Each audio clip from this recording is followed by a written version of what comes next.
Malegaon vote जिहाद मामले पर सीएम फडणवीस का बड़ा एक्शन।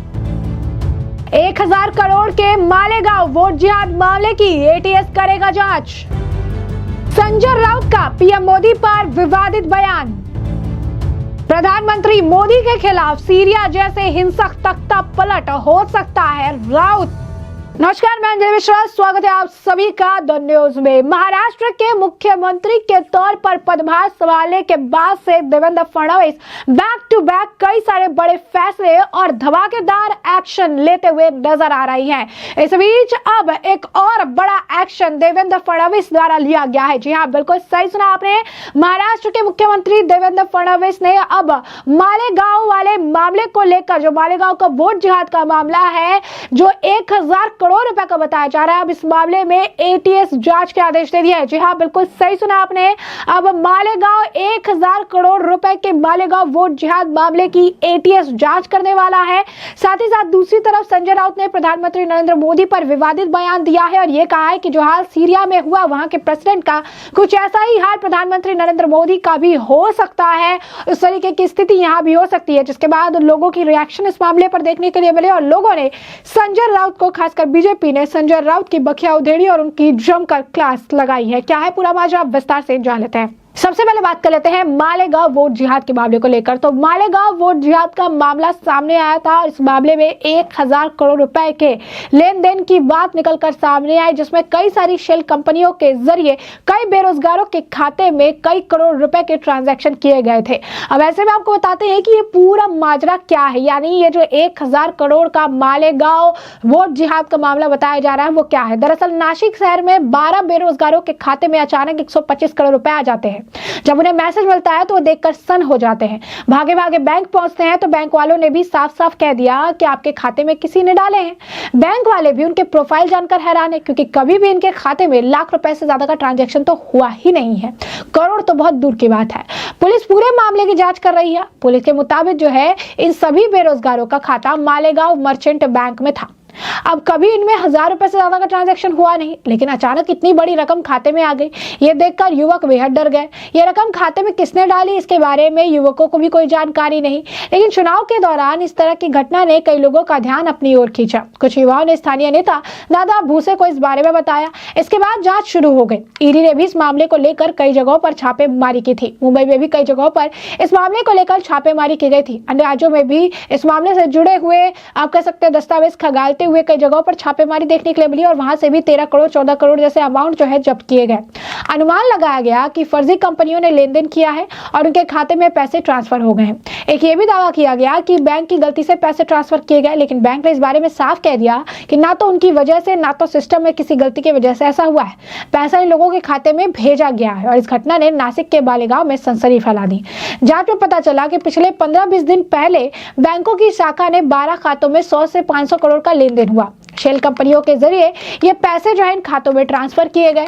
फिर ये भी जो है इस मामले में खुलासा हुआ कि कुछ दिन पहले सिराज अहमद नाम के व्यक्ति ने मालेगांव बाजार समिति में नौकरी दिलाने का लालच देकर इन युवाओं से आधार कार्ड, पैन कार्ड हस्ताक्षर ले लिया था। अब इसका खुलासा भी हुआ। अब ऐसे में इस मामले को लेकर देवेंद्र फडणवीस ने एटीएस जांच की बात कह दी है। तो इस मामले पर कृत सोमैया ने भी प्रतिक्रिया दी है। यहाँ पर उन्होंने एक तरफ धन्यवाद जताते हुए सोशल मीडिया पर पोस्ट भी किया बाकायदा, और वहां पर कई सारे, अगर आप कहेंगे, ड्रग माफिया से इसके लिंक होने की बात भी कही, बताया कि किस तरीके से कई सारे गैंगस्टर जो है इसमें इन्वॉल्व बताए जा रहे हैं। तो साथ ही साथ उन्होंने ट्वीट के साथ ही साथ जो है देवेंद्र फडणवीस को एक थैंक यू लेटर भी भेजा है। क्या कुछ और कह रहे हैं किरीट सोमैया, जरा एक बार आप खुद सुनिए। मैंने मुख्यमंत्री देवेंद्र फडणवीस, डीजी पुलिस महाराष्ट्र से इस विषय में बहुत डिटेल में चर्चा की है, पत्र भी लिखे हैं। महाराष्ट्र सरकार ने अब इसकी जांच एटीएस, एंटी टेररिस्ट स्क्वाड को दी है, क्योंकि ये मालेगांव सिराज मोहम्मद की जो एक सिंडिकेट है, उसने अभी तक 1000 करोड़ रुपए इस प्रकार से बाहर से लाए हैं। उसमें से 100 करोड़ रुपया कैश विड्रॉ करके उन्होंने वोट जिहाद के लिए उपयोग किया गया। जो जांच में ये पता चला है कि जो 201 जो बेनामी सेल कंपनियां के अकाउंट 21 राज्य में से, वहां से ये पैसा आया है तो 201 अकाउंट में थे। और भी इस प्रकार की, ये जैसे ये गैंग का मालिक था महमूद भगड़, सिराज मोहम्मद, ऐसी और भी 1 डजन सिंडिकेट इसमें काम कर रही है। तो ये मालेगांव वोट जिहाद फंडिंग स्कीम 1000 करोड़ से 10,000 करोड़ तक का हो सकता है। इतने भयानक जो बातें बाहर आई है कि हिंदुस्तान के सभी राज्यों में ऐसे बेनामी अकाउंट खोले गए और इसमें से कुछ पैसा सैकड़ों करोड़ दुबई भी वापस गया। तो इसका मेन ऑपरेटर जो है ये पूरा, ये बहुत बड़ा रैकेट है, वो दुबई में कोई बैठा है और वो जो दुबई का मालिक फिर वो पाकिस्तान में बैठा है या कहां से। दूसरी चीज जो सामने आई है कि इसमें से ये जो हजारों करोड़ पैसे आ रहे हैं उसमें से वोट जिहाद के लिए पैसा यूज किया है।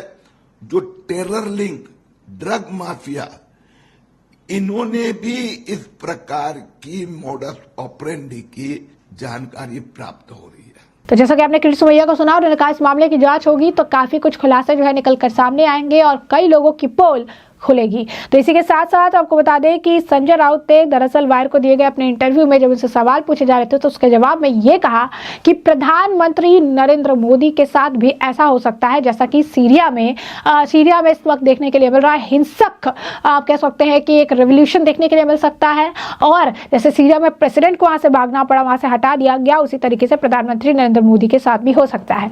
जैसे ही सोशल मीडिया पर उनका ये इंटरव्यू का वीडियो क्लिप वायरल होने लगा तो इस मामले पर बीजेपी के साथ साथ अन्य लोगों ने भी संजय राउत की जमकर क्लास लगाई और कहा कि आखिर देश का विपक्ष होने के नाते ये किस तरीके का बयान है।